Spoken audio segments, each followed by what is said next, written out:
I think this story is a great example of the need for a personal relationship with Jesus Christ. Aaron hadn't spoken with God. It was Moses that was a friend to God.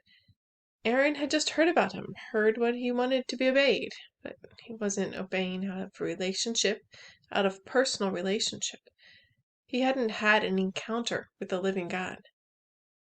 There were studies about how so many kids stopped going to church once they leave home, and it startled people. We were losing the youth. We were losing the future of the church.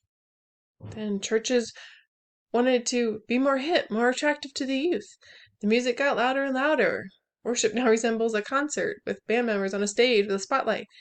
There's more, but I'll leave it at that. The whole move to that type of church was to stem off this dropping out of church. But that wasn't the point.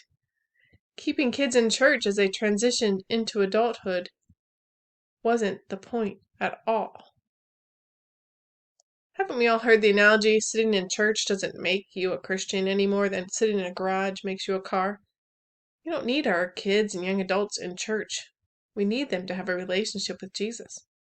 A person with a relationship with Jesus is someone who seeks him, fellowships with him, wants to learn more about him, and wants to fellowship with others who are following him.